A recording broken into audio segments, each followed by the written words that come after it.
ಸ್ನೇಹಿತರೆ, welcome to my YouTube channel. ಜ್ವಾಲಾಮುಖಿಗೆ ಸ್ವಾಗತ, ಸುಸ್ವಾಗತ. ಎಲ್ಲ ಸತ್ಯದ ಹೋರಾಟಗಾರಿಗೂ, ಸತ್ಯದ ಪರ ಇರತಕ್ಕಂಥ ಎಲ್ಲ ಹೋರಾಟಗಾರಿಗೂ ಆರ್ಥಿಕವಾದ ಸ್ವಾಗತ. ಅಂದರೆ ಕೋಲಾರದ ಸಂದೇಶ ಚಿಕ್ಕ ವಯಸ್ಸಲ್ಲೇ ದೊಡ್ಡವರ ವಿರುದ್ಧವಾಗಿ ನಿಂತುಕೊಂಡು ಹೋರಾಟ ಮಾಡ್ಕೊಂಬಂದಿರತಕ್ಕಂಥದ್ದು. ರಾಜಕಾರಣಿ ಇರಲಿ, ಅವನು ಯಾವನೇ ಇರಲಿ, ಯಾರಿಗೂ ಎದುರದೆ ಜಗ್ಗದೆ ಗಟ್ಟಿಯಾಗಿ ನಿಂತ್ಕೊಂಡಿರ್ತಕ್ಕಂಥ ಕೋಲಾರದ ಸಂದೇಶ. ASSಗೆ ಅಧ್ಯಕ್ಷ ಆಗಿರ್ತಕ್ಕಂಥ ಕೋಲಾರದ ಸಂದೇಶ.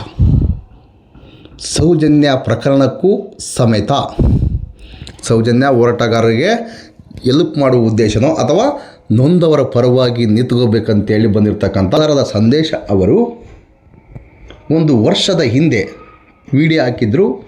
ಸೌಜನ್ಯಳಿಗೆ ನ್ಯಾಯ ನಾನೇ ತೆಗೆಸಿಕೊಡ್ತೀನಿ ಅಂತೇಳಿ, ಸೌಜನ್ಯಳಿಗೆ ನ್ಯಾಯ ನಾನೇ ಕೊಡಿಸೋದಾಗಿ ಅವಯ್ಯ ಭರವಸೆ ಕೊಟ್ಟಿರ್ತಕ್ಕಂಥದ್ದು. ಆ ವಿಡಿಯೋ ಸಮೇತ ನಾನು ಇಲ್ಲಿ ಹಾಕ್ತೀನಿ. ಮಾಡಿದಾರಲ್ಲ, ಇದಕ್ಕೆ ಸಂಬಂಧಪಟ್ಟಂಗೆ ತುಂಬಾ ದೊಡ್ಡ ವ್ಯಕ್ತಿ ಮೇಲೆ ಕೂಡ FIR ಆಗ್ತಾ ಇದೆ. ಹೊಸದಾಗಿ FIR ಆಗಿ ಅರೆಸ್ಟ್ ಆಗುವಂತ ಸಾಧ್ಯತೆಗಳು ಕೂಡ ಜಾಸ್ತಿ ಇದೆ. 100% ಹೋರಾಟ ಮಾಡಿ ಅರೆಸ್ಟ್ ಮಾಡಿಸ್ತೀವಿ, ಅದರಲ್ಲಿ ಡಿಫರೆನ್ಸ್ ಇಲ್ಲ. ನಾನೇನ್ ಹೇಳ್ತಾ ಇದ್ದೀನಿ, ಫ್ಲೈಟ್ ಡಾಕ್ಯುಮೆಂಟ್ ನಕಲು ಮಾಡಿರುವಂತದ್ದು ನೋಡಿ. ಭಾರತ ದೇಶದಲ್ಲಿ ಎಲ್ಲದಕ್ಕಿಂತ ದೊಡ್ಡ ಕ್ರೈಮ್ ಯಾವ್ದಂದ್ರೆ ನಕಲಿ ದಾಖಲೆಗಳನ್ನ ಸೃಷ್ಟಿ ಮಾಡುವಂತದ್ದು. ಏನ್ ಬೇಕೋ ಸೃಷ್ಟಿ ಮಾಡ್ತಾರೆ. ಇದಕ್ಕೂ ಸಂಬಂಧಪಟ್ಟಂಗೆ ಈಗ ನಕಲಿ ದಾಖಲೆಗಳು ಸೃಷ್ಟಿ ಮಾಡೋದಕ್ಕೆ ಸಂಬಂಧಪಟ್ಟಂಗೂ ಒಂದು ಕೇಸ್ ಮಾಡೋಣ. ಯಾಕಂದ್ರೆ ತನಿಖಾ ಅಧಿಕಾರಿಗಳಿಗೆ ಇವ್ರು ಕೊಟ್ಟಿರುವಂತ ಡಾಕ್ಯುಮೆಂಟ್ ಏನೇನೈತೆ, ಈ ಡಾಕ್ಯುಮೆಂಟ್ಗಳೆಲ್ಲಾ ಫೇಕ್, ಎಲ್ಲಾ ಎಡಿಟ್, ಎಲ್ಲ DTP ಅಲ್ಲಿ ಕುತ್ಕೊಂಡು ಎಡಿಟ್ ಮಾಡಿರೋಂಥದ್ದು ನೋಡಿ. ಈಗ ನೀವು ನೋಡ್ತಾ ಇದ್ದೀರಾ, ಹೆಸರು ಒಂದು ಹಾಕಿದ್ದಾರೆ, ಹೆಸರು ಎಡಿಟ್, ನೋ ಸ್ಪೇಸ್. ಎಲ್ಲಾ ಏರ್ಲೈನ್ಸ್ ಅಲ್ಲಿ ಡಬಲ್ ಸ್ಪೇಸ್ ಕೊಡ್ತಾರೆ, ಎಲ್ಲಾ ಏರ್ವೇಸ್ ಅಲ್ಲಿ ಡಬಲ್ ಸ್ಪೇಸ್ ಕೊಡ್ತಾರೆ. ಗುಗ್ಗು ನನ್ನ ಮಕ್ಕಳು ತಪ್ಪು ಮಾಡೋರೆಲ್ಲ ಒಂದ್ ಕಡೆ ಸಿಕ್ಕಾಕೊಳ್ತಾರೆ ನೋಡಿ. ಇದೇ ಕಾರಣ, ಹಿಂಗೆ ಸಿಕ್ಕಾಕೊಳ್ತಾರೆ. ಸೌಜನ್ಯ ಪ್ರಕರಣದಲ್ಲಿ ನಾನೇ ನ್ಯಾಯ ಕೊಡಿಸ್ತೀನಿ, ನಾನೇ ಹತ್ರ ಇದ್ದು ಏನೇನ್ ಡಾಕ್ಯುಮೆಂಟ್ ಕಲೆಕ್ಟ್ ಮಾಡಬೇಕು, ಪ್ರತಿಯೊಂದು ಡಾಕ್ಯುಮೆಂಟ್ ಕಲೆಕ್ಟ್ ಮಾಡಿದೀವಿ. ಈ ಸುದ್ದಿನ ಜನಗಳಿಗೆ ಮುಟ್ಟಿಸ್ಬೇಕು. ಯಾಕಂದ್ರೆ ಜಾಸ್ತಿ ದಿನ ಆಯ್ತು ನಮ್ಮ ಕಡೆಯಿಂದ ಒಂದು ಅಪ್ಡೇಟ್ ಬಂದು, ಜನಗಳಿಗೆ ಈ ಸುದ್ದಿ ಮುಟ್ಟಿಸ್ಬೇಕು. ಹಂಗಾಗಿ ನಾವು ಈ ವಿಚಾರನ ಕರ್ನಾಟಕ ಜನತೆಗೆ ತಿಳಿಸಿದೀವಿ. ಒಂದಷ್ಟು ಡಾಕ್ಯುಮೆಂಟ್ ನ ನಮ್ಮ ಸಂಘಟನೆಗಳಲ್ಲಿರುವಂತವ್ರಿಗೂ ನಾನು ಕೊಟ್ಟಿದ್ದೀನಿ. ಯಾವ್ದೊಂದಕ್ಕೂ ಎಮರ್ಜೆನ್ಸಿಗಿರ್ಲಿ, ಅಕಸ್ಮಾತ್ ಏನಾದ್ರೂ ಹೆಚ್ಚು ಕಡಿಮೆ ಆದ್ರೆ ಈ ಡಾಕ್ಯುಮೆಂಟ್ ನ ರಾಜ್ಯದ ಜನತೆ ಮುಂದೆ ನೀವು ಪ್ರೆಸ್ ಮೀಟ್ ಮೂಲಕ ಮಾಡೋದ್ರ ಮೂಲಕ ನೀವು ತಿಳಿಸ್ರಿ ಅಂತ ಹೇಳ್ಬಿಟ್ಟು ನಮ್ಮ ಹತ್ರ ಇರುವಂತ ಎವಿಡೆನ್ಸ್ ಎಲ್ಲ ನಮ್ಮ ಸಂಘಟನೆಯಲ್ಲಿ ಇರುವಂತ ವ್ಯಕ್ತಿಗಳಿಗೂ ಕೊಟ್ಟಿದ್ದೀನಿ. ಅದರಿಂದ ಏನೇನಾಗ್ತಿತ್ತೋ ಆಗ್ಲಿ, ಕರ್ನಾಟಕ ಜನತೆಗೆ ಇನ್ನು ಕೆಲವೇ ದಿನಗಳಲ್ಲಿ ಸೌಜನ್ಯ ವಿಚಾರವಾಗಿ ನ್ಯಾಯ ಸಿಗುತ್ತೆ. ಎಲ್ಲರಿಗೂ ಒಳ್ಳೇದಾಗ್ಲಿ. Thank you so much. ಜೈ ಭೀಮ್. ಆದರೆ ಅವರನ್ನು ಧರ್ಮಸ್ಥಳದ ಕಾಮುಕರು, ಧರ್ಮಸ್ಥಳದ ಅತ್ಯಾಚಾರಿಗಳು, ಆ ಲೋಫರ್ಗಳು ಯಾವ ಥರ ಟಾರ್ಚರ್ ಕೊಟ್ರಂದರೆ, ನೋಟಿಸ್ ಮೇಲೆ ನೋಟಿಸ್, ನೀವು ಮಾತಾಡಂಗಿಲ್ಲ, ನೀವು ಯಾವುದೇ ರೀತಿಯ ಧರ್ಮಸ್ಥಳದ ಪ್ರಕರಣಗಳ ಬಗ್ಗೆ ಮಾತಾಡಂಗೇ ಇಲ್ಲ. ಸೌಜನ್ಯ ಪ್ರಕರಣ ಒಂದಲ್ಲ ರೀ, ಆನೆ ಮಾತಿನ ಪ್ರಕರಣ ಇರಲಿ, ಮತ್ತೊಂದಿರಲಿ ಮಾತಾಡಂಗಿಲ್ಲ. ಅದ್ರ ಮಧ್ಯದಲ್ಲಿ ಲೋಫರ್ ಗಿಳಿ ಫೋನ್ ಮಾಡಿ ಮಾತಾಡ್ತಕ್ಕಂಥದ್ದು. ಫೋನ್ ಮಾಡಿ, ನಾನು ವಸಂತ್ ಗಿಳಿಯೋರ್, ಧರ್ಮಸ್ಥಳದ ವಿಚಾರಗಳನ್ನು ಕೈ ಬಿಟ್ಬಿಡು,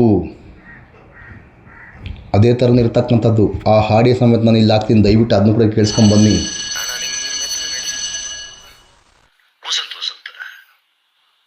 ಅರ್ಥ ಆಗಿಲ್ಲ. ವಸಂತ್ ಅಂತ. ವಸಂತ, ಸರಿ. ನೀವು ನೋಡಿ, ನಿಮ್ಗೊಂದು ಹೇಳದ್, ನಾನು ಹೋರಾಟ ಮಾಡ್ಕೊಂಡು ಬಂದಿದ್ದೀರಿ, ಒಳ್ಳೆ ಹೆಸರು ಸಂಪಾದನೆ ಮಾಡಿದಿರಿ. ಈಗ ನಾರಾಯಣ ಅವ್ರದ್ದು ಓಕೆ ಫೈನ್, ನೀವೇನು ಹೇಳ್ತೀರಿ ನನ್ಗೆ ಗೊತ್ತಿಲ್ಲ, ನಾನು ಅದನ್ನ ಸ್ಟಡಿ ಮಾಡ್ತೀನಿ. ಈಗ ಯಾರೋ ಕಳಿಸ್ತಾರೆ, ಅದ್ ಮಾಡ್ತಾರೆ, ನೀವು ತಗೊಂಡಿದ್ದೀನಿ ಅಂತೀರಿ. ಕೆಲವು ಸಲ ಹಂಗೆ ಹೋರಾಟಗಾರ ನಮ್ಮ ಹತ್ರ ಎಲ್ಲ ಇದೆ ಅಂತ ಹೇಳ್ಬೇಕಾಗತ್ತೆ. ಬಿಡಿ, ಅದೇನ್ ದೊಡ್ಡ ವಿಷಯ ಅಲ್ಲ, ತಪ್ಪಲ್ಲ. ಅದ್ರ ಬಗ್ಗೆ ಡೀಟೇಲ್ ತಗೊಳ್ಳಿ. ಅದ್ರ ಬಗ್ಗೆ ಕಾನೂನುಗಳು ಏನ್ ಹೇಳ್ತದೆ ಅನ್ನೋದು ಸ್ವಲ್ಪ ತಿಳ್ಕೊಂಡು ಮತ್ತೆ ಸ್ಟಡಿ ಮಾಡಿ ಹೊರಡಿ. ಹೋರಾಟದ ಮೊದಲು ನಿಮ್ಗೂ ಒಳ್ಳೇದು, ಹೋರಾಟದ ಮಾಡುವ ಜೊತೆ ಬರೋರಿಗೂ ಒಂದು ಪ್ಲಸ್ ಆಗುತ್ತೆ. ವಸಂತ್ ಸರ್ ಹೇಳಿ ಸರ್, ಕಳ್ಸ್ಕೊ. ಅಲ್ಲ, ನೀವದು ನಿಮ್ಮೊಂದು ಇನ್ನೊಂದು ಅದನ್ನ ಕ್ಲಿಯರ್ ಮಾಡಿ ಕಳ್ಸ್ಕೊಡಿ, ನಂಗೆ ಅದು ಕಳ್ಸ್ಕೊಡಿ. ವಸಂತ್ ಸರ್, ಸಂದೇಶ ಎಲ್ಲರ ತರ ಅಲ್ಲ. ನೀವು ಅದೇನೋ ಒಂಥರ ಅದೇನೋ ಹೇಳ್ತಾರಲ್ಲ, ನೆಗ್ಲಿಜೆನ್ಸಿ ಆಗಿ ಯಾವ್ದೋ ಒಬ್ಬ ಕಡೆಗಣನೆಯ ವ್ಯಕ್ತಿಯನ್ನ ಮಾತಾಡಿಸ್ತಾರಲ್ಲ, ಆ ತರ ನೀವು ನನ್ನ ಮಾತಾಡ್ತಾ ಇದ್ದೀರಾ. ನಾನು ನಿಮ್ ಪ್ರಶ್ನೆಗಳಿಗೆ ಉತ್ತರ ಕೊಡುವಂತ ಅವಶ್ಯಕತೆ ನನ್ಗಿಲ್ಲ. ನೀವು ಮಾತಾಡ್ತಾ ಇರೋಂಥದ್ದೇನಂದ್ರೆ, ನೀವೇನು ತಿಳ್ಕೊಳ್ತೀರಾ, ಮಾತಾಡ್ತೀರಾ. ಕೆಲವೊಂದ್ಸಲ ಮಾತಾಡ್ಬೇಕಾಗುತ್ತೆ ಅಂತ ಪರಿಸ್ಥಿತಿಗಳು ಬರುತ್ತೆ. ನನಗೆ ಏನ್ ಸರ್ ಅಂತದ್ದು ಸರ್? ಅಲ್ಲಲ್ಲ, ಅಂದ್ರೆ ಏನಾಗತ್ತೆ ನಿಮ್ಗೆ ಸರ್, ಮಾವನ ವಿಚಾರದಲ್ಲಿ ತಪ್ಪು ನಡೆದಿದೆ. ತಪ್ಪೇ ನಡೆದಿಲ್ಲ ಅನ್ನೋದು ದೊಡ್ಡ ತಪ್ಪದು. ನಾವೇನು ಮಾಡೇ ಇಲ್ಲ, ನಮ್ ತಪ್ಪೇ ನಡೆದಿಲ್ಲ ಅಂತ ಹೇಳ್ಬಿಟ್ಟು ಹೇಳ್ತಾರಲ್ಲ, ಇದು ದೊಡ್ಡ ತಪ್ಪಿದು. ಅಲ್ಲಲ್ಲ, ನೀವು ಈ ನಾರಾಯಣ ಅವ್ರ ವಿಚಾರದಲ್ಲಿ ತಪ್ಪು ನಡೆದಿದೆ. ಅಲ್ಲದ ಅದನ್ನ ನೀವು ಒಂದು ದಾಖಲೆ ಸಮೇತ ದಾಖಲೆ ಸಮೇತನೇ ಕೊಡ್ತೀನಿ ಸರ್. ಯಾವುದೇ ಕಾರಣಕ್ಕೂ ಸುಮ್ಮನೆ ಮಾತು ನೀವು ಜಸ್ಟ್ ಫೋನ್ ಮಾಡಿ ಕೇಳಿದ್ದೀರಾ. ನಾನೇನ್ ಹೇಳ್ತಾ ಇದ್ದೀನಿ, ಮಂಜುನಾಥ್ ಅವರಿಂದ ಸುಂದ್ರಿ ಅವ್ರಿಗೆ ಖಾತೆ ಬದಲಾವಣೆ ಆಗ್ಬೇಕು ಅಂತ ಹೇಳ್ಬಿಟ್ಟು ಇವ್ರು ಅರ್ಜಿ ಕೊಟ್ಟಿದ್ದಾರೆ. ನೀವು ಬೇಕಾದ್ರೆ ವೆರಿಫಿಕೇಶನ್. ಮಂಜುನಾಥ್ ಅವರಿಂದ ಇವ್ರಿಗೆ ಸುಂದರಿ ಅವ್ರಿಗೆ ಖಾತೆ ಬದಲಾವಣೆ ಆಗ್ಬೇಕು ಅಂತ ಹೇಳ್ಬಿಟ್ಟು ಪಂಚಾಯತಿಯಲ್ಲಿ ಅರ್ಜಿ ಕೊಟ್ಟಾಗ ಇಮಿಡಿಯೇಟ್ ಆಗಿ ಅದು ಕೊಟ್ಟ ಮೇಲೆ ಕರೆಕ್ಟ್ ಆಗಿ 6 ತಿಂಗಳಲ್ಲಿ ಜೋಡಿ ಕೊಲೆ ಆಗುತ್ತೆ. ಮಂಜುನಾಥ ಅಂದ್ರೆ ನೀವು ಅಲ್ಲಿ ಏನ್ ಗೊತ್ತಾ ನಿಮ್ಗೊಂದು ವಿಷಯ ಸಂದೇಶ್ ಅವರೇ ಹೇಳಿ. ಧರ್ಮಸ್ಥಳದ ಪ್ರಾಪರ್ಟಿ ಎಲ್ಲ ಮಂಜುನಾಥ ಹೆಸರು ರಿಜಿಸ್ಟರ್ ಆಗಿರೋದು. ಮಂಜುನಾಥ ಅಂದ್ರೆ ಅದು ಟೆಂಪಲ್ ದೇವ್ರದ ಹೆಸರು. ನಾರಾಯಣ ಅವ್ರ ಅಪ್ಪ ಹೆಸರು ಕೂಡ ಮಂಜುನಾಥೆ ಸರ್. ಇಲ್ಲ, ಧರ್ಮಸ್ಥಳದ ಎಲ್ಲ ಪ್ರಾಪರ್ಟಿಯು ಮಂಜುನಾಥ ಹೆಸರು ಯಾವ್ದು ಕೋರ್ಟಿಗೆ ಹೋಗಿ ಆಮೇಲೆ ಒಂದ್ ಕಡೆ ಸರ್ ಈಗ ಮಂಜಪ್ಪ ಅನ್ನೋರ ಹೆಸರಿಗೆ ಕರೆಂಟ್ ಬಿಲ್ ಬರುತ್ತೆ, ಅದು ದೇವ್ರ ಹೆಸರಲ್ಲಿ ಬರುತ್ತಾ ಹೇಳಿ ಸರ್? ಅದು ಮಂಜಪ್ಪ ಹೆಸರು ಬಂದ್ರೆ ಅದು ವ್ಯಕ್ತಿ ಹೆಸರೇ ಅಲ್ವಾ? ನಾನು ಹೇಳ್ತಾ ಇದ್ದೀನಿ ಖಾತೆ ಆಗುತ್ತೆ ಸರ್. ಆ ಖಾತೆನ ಇವ್ರು ನಮ್ಮ ತಂದೆ ನಮ್ಮ ಹೆಂಡತಿ ಹೆಸರಿಗೆ ಬದಲಾವಣೆ ಮಾಡ್ಕೊಡಿ, ಖಾತೆ ಬದಲಾವಣೆ ಮಾಡ್ಕೊಡಿ, ಪೌತಿ ಖಾತೆ ಮಾಡ್ಕೊಡಿ ಅಂತ ಹೇಳ್ಬಿಟ್ಟು ನಾರಾಯಣ ಅರ್ಜಿ ಹಾಕ್ತಾನೆ. ಕೇಳಿ ವಿಚಾರಿಸಿ ನೀವು ಪಂಚಾಯತಿಗೆ. ನಾರಾಯಣನ್ ಮಗ ಇವನು, ನಾರಾಯಣನ್ ಮಗ ಗಣೇಶ್ ಅಂಗವಿಕಲಿತಲ್ಲ ಅವನು. ಹೌದು, ನೀವು ವಿಚಾರಿಸಿ ಸರಿನಾ ತಪ್ಪ ಅಂತ ಹೇಳ್ಬಿಟ್ಟು ವಿಚಾರಿಸಿ.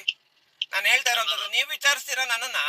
ಎಲ್ಲ ಒಂದ್ ಕಡೆ ನೀವು ಮಾಡ್ತಾ ಇರೋಂಥದ್ದು ನಿಮ್ ಜೊತೆ ಬರೋರ್ಗು ಗೌರವ ಏನ್ ಸರ್?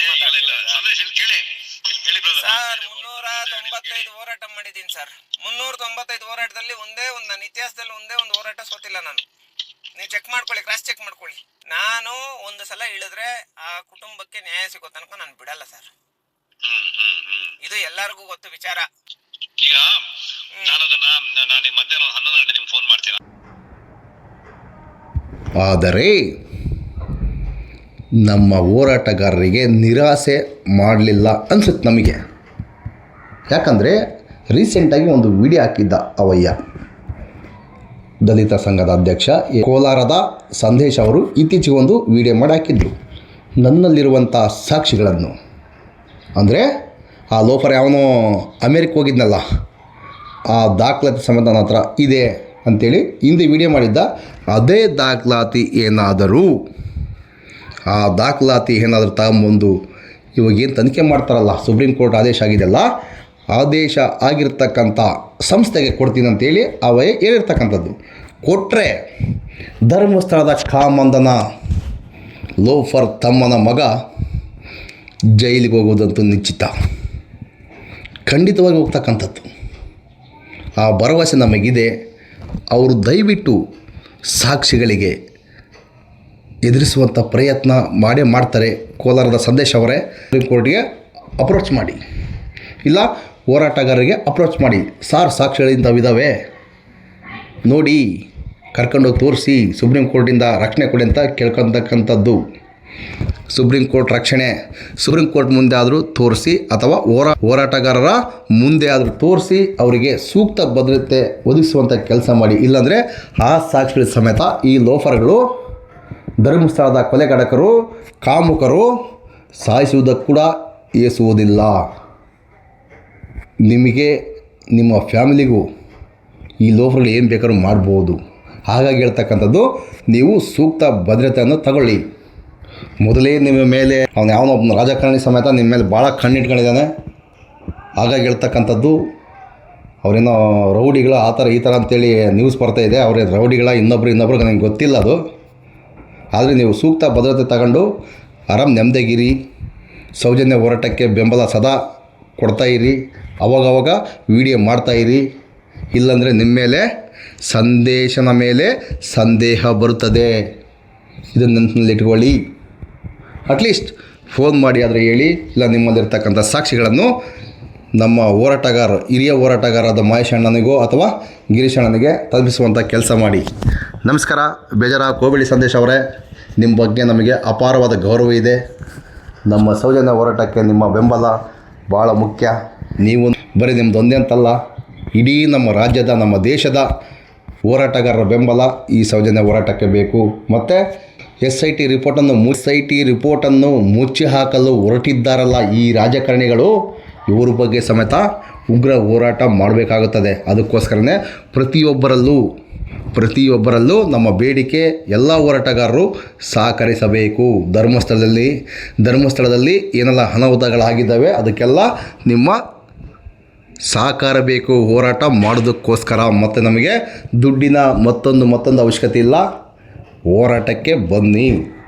ಮುಂದಿನ ದಿನಗಳಲ್ಲಿ ಹೋರಾಟ ಆದರೆ SIT ರಿಪೋರ್ಟನ್ನು ತಿರುಚುವಂಥ ಕೆಲಸ ಮಾಡಿದರೆ ಅಥವಾ ಮುಚ್ಚಿ ಹಾಕುವಂಥ ಕೆಲಸ ಮಾಡಿದರೆ ಮಾತ್ರ. ಅದನ್ನು ಬಿಟ್ಟು ಬೇರೆ ಇನ್ನೇನು ಉದ್ದೇಶ ಇಲ್ಲ ನಮಗೆ. ಸೌಜನ್ಯಳಿಗೆ ನ್ಯಾಯಕ್ಕೋಸ್ಕರ ಸದಾಕಾಲ ನಾವು ಹೋರಾಟಕ್ಕೆ ಸಿದ್ಧರಾಗಿರಬೇಕಂತೇಳಿ ಈ ವಿಡಿಯೋನ ಇಲ್ಲಿಗೆ ಮುಗಿಸೋಣ. Justice for Soujanya. ನಮಸ್ಕಾರ. ಇಷ್ಟೊತ್ತು ವೀಕ್ಷಿಸಿದ ಎಲ್ಲ ಸೌಜನ್ಯ ಹೋರಾಟಗಾರರಿಗೂ ನಮಸ್ಕಾರ. ಮುಂದಿನ ವಿಡಿಯೋದಲ್ಲಿ ಸಿಗುವ. Justice for Soujanya. ನಮಸ್ಕಾರ. ಜೈ ಹಿಂದ್, ಜೈ ಕರ್ನಾಟಕ ಮಾತೆ.